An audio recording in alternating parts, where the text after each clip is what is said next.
100 கோடி மரக்கன்றுகள் நடும் திட்டத்தை செயல்படுத்தி வரும் சவுதி அரேபியா எங்கள் நிலங்கள் பாலைவனம் அல்ல சோலைவனம் என கூறி தலையெழுத்தையே மாற்றி எழுதுகிறது.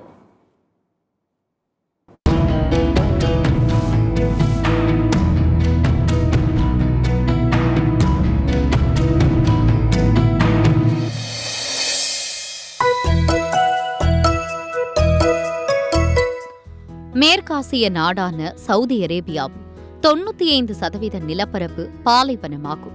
அங்கு கண்ணுக்கு எட்டிய தூரம் மணல் மேடுகள்தான். சவுதி அரேபியாவையும் பாலைவனத்தையும் பிரிக்க முடியாது என கூறி புற்கள் கூட முளைக்காது என முத்திரை குத்தப்பட்டது.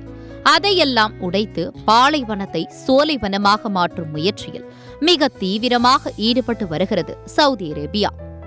கடந்த 2021ஆம் ஆண்டில் சவுதி பசுமை திட்டத்தை பட்டத்து இளவரசரும் பிரதமருமான முகமது பின் சல்மான் தொடங்கி வைத்தார். ஒரு காலத்தில் சவுதி அரேபியா பசுமை காடுகளாகும் அதிக மழை பெய்கிற இடமாக இருந்தது.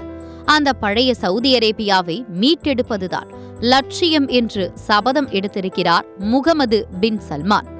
பாலைவனத்திற்கு புழுதி புயலே அடையாளமாக இருந்த நிலையில் கடந்த 4 ஆண்டுகளாக வழக்கத்திற்கு மாறாக கனமழையால் வெள்ளம் பெருக்கெடுத்து ஓடியது. அதைத் தொடர்ந்து பனிப்பொழிவால் பாலைவன மணல் பரப்பின் மீது வெண்பனி மூடியது. வெள்ளை பனிகளுக்கு மத்தியில் ஒட்டகங்கள் காணப்பட்டது. இயற்கையின் விசித்திரங்களில் ஒன்றாக காட்சியளித்தது.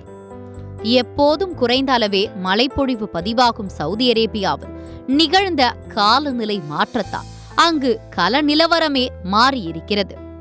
பாலைவனத்தில் மரம் எப்படி வளரும் என்று சந்தேகம் எழலாம்.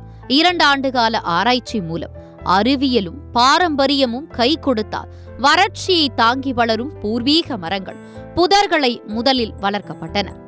அதில் வெற்றி கிடைத்ததால் பனை, அத்தி, மாதுளை என 165க்கும் மேற்பட்ட அம்மண்ணின் பூர்வீக தாவர இனங்களை நடவு செய்யப்பட்டு வருகின்றன. மரக்கன்றுகள் நடவு செய்வதற்கு முன்பு அரை நிலா வடிவ குழிகள் வெட்டி மழை நீரை தேக்கி வைக்கப்படுகிறது. மரக்கன்றுகளை நாற்றாங்கால்களில் வளர்த்து பின்னர் முக்கிய நகரங்கள், நெடுஞ்சாலைகள், மலை காடுகள், தேசிய பூங்காக்கள், பள்ளத்தாக்குகள் போன்ற இடங்களில் நடப்பட்டு வருகின்றன.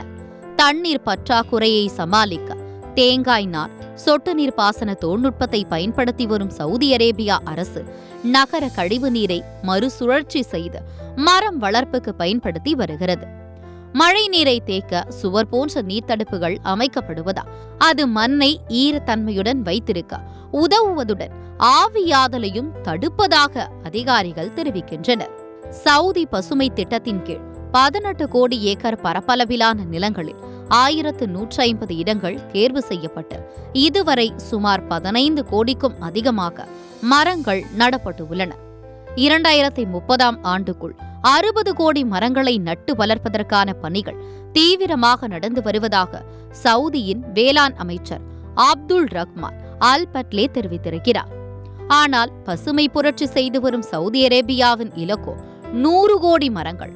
இது வெறும் காடு வளர்ப்பு திட்டம் மட்டுமல்ல, உணவு பாதுகாப்பை உறுதி செய்வதோடு பல்லுயிர் பெருக்கத்தை ஏற்படுத்தும். பாலைவனத்திற்கு எதிராக இந்த மாபெரும் பசுமை யுத்தம் மூலம் 4-5 ஆண்டுகளில் சவுதி அரேபியா பசுமை பூமியாக மாறும் என்று அதிகாரிகள் நம்பிக்கை தெரிவித்துள்ளனர். காடுகளை அழித்து நகரமாக மாற்றினால்தான் வளர்ச்சி கிடைக்கும், பொருளாதாரம் வளரும் என்று சொல்பவர்களுக்கு மத்தியில் பசுமை புரட்சிதான் உண்மையான வளர்ச்சி என்று அழுத்தம் திருத்தமாக உலக நாடுகளுக்கு எடுத்து சொல்கிறது சவுதி அரேபியா. சத்தியம் செய்திகளுக்காக ஃப்ரைடே ஃபார் ஃபார்மசி இயக்கம்.